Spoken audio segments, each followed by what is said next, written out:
Hello friends.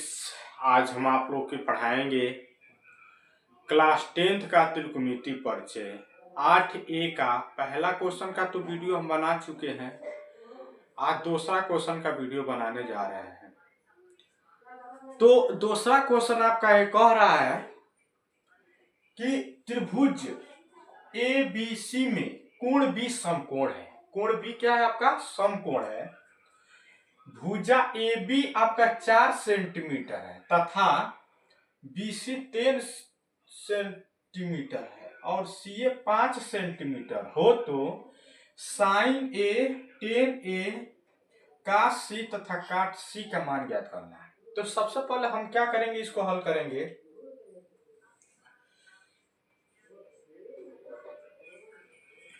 तो जब हल करेंगे तो सबसे पहले हम ये जानते हैं कि इसमें समकोण त्रिभुज बनाएंगे। समकोण त्रिभुज, समकोण त्रिभुज में सबसे बड़ी भुजा कौन सा होता है आपका? तो कोण होता है, जिसको हाइपोटेनस बोलते हैं। तो आपका कोण B आपका क्या है? समकोण है, यानी B यहाँ पे हो गया A B और ऊपर वाला क्या हो जाएगा आपका C। अब जिसमें दिया है आपका AB का मान 4 सेंटीमीटर, यानी AB का मान कितना दे रहा है? 4 सेंटीमीटर तथा BC का मान कितना दे रहा है? 3 सेंटीमीटर, यानी BC का मान 3 सेंटीमीटर और CA का मान 5 सेंटीमीटर। तभी हम बताया है कि समकोण त्रिभुज में सबसे बड़ी भुजा कौन सा होता है? तो आपका कोण होता है। तो कोण इसमें सबसे बड़ा भुजा दे दिया है। अब इसमें हमको पाइथागोरस थ्योरम पर नहीं लगाना है, यानी आपका कोण, उसके बाद आपका लंब, आधार दे चुका है। तो अब हम आपको ये बता रहे हैं कि सबसे पहले ए है ना, ए पूछ रहा है, तो ए के सामने वाला क्या होता है? लंब होता है। तो आपका लंब आपका क्या है? 3, कोण क्या है? 5 और आधार क्या है? 4। तो जैसे मान लीजिए यहाँ पे साइन ए का मान पूछ रहा है, साइन ए, तो ए के सामने वाला बोले अभी लंब होता है।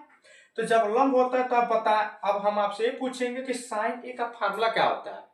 तो साइन ए जो फार्मूला होता है आपका नहीं बदले, तो हम आपको बताया लाल बटा काका, यानी पहला आपका साइन होता है, दूसरा कास होता है, तीसरा टेन होता है। तो आपका यल से क्या होता है? लंब, और के से क्या होता है? कोण। तो यानी आपको यहाँ पे क्या दे रहा है? लंब बटा कोण। देखिए अब इसमें हम क्या करेंगे, लंब इसमें कितना दे रहा है? अब ए के सामने वाला आपका ये क्या है? आपका लंब है। तो यहाँ पे लंब क्या हो जाएगा आपका 3 और कोण आपका क्या हो जाएगा 5। उसके बाद दूसरा पूछ रहा है 10A। अब यहाँ पे हम किसको ज्ञात करेंगे? 10A। तो 10A का फॉर्मूला यानी साइन कास 10, 10 का फॉर्मूला क्या होता है? लंब बटा आधार।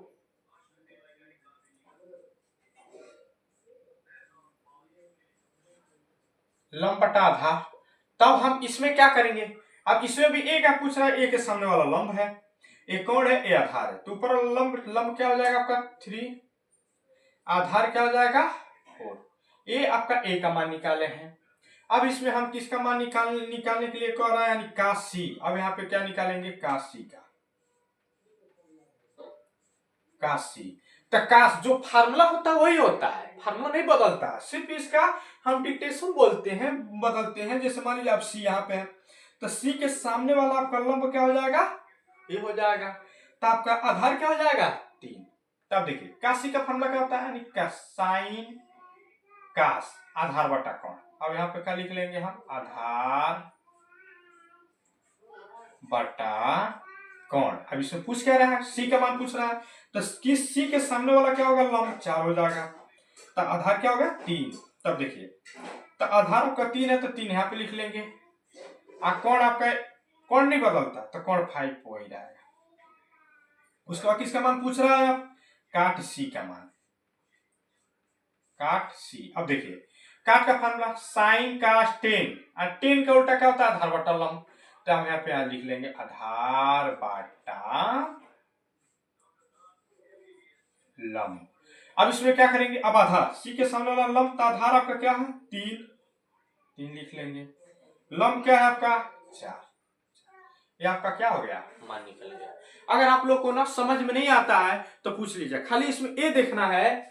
अगर ए पूछेगा तो ए के सामने वाला लंब ये होता है, सी पूछेगा तो सी के सामने वाला लंब आपका ये होता है। ए ही बदलता है, बाकी कुछ नहीं बदलता है। ठीक है, अगर आप लोग को समझ नहीं आया तो कमेंट बॉक्स में जरूर पूछिएगा।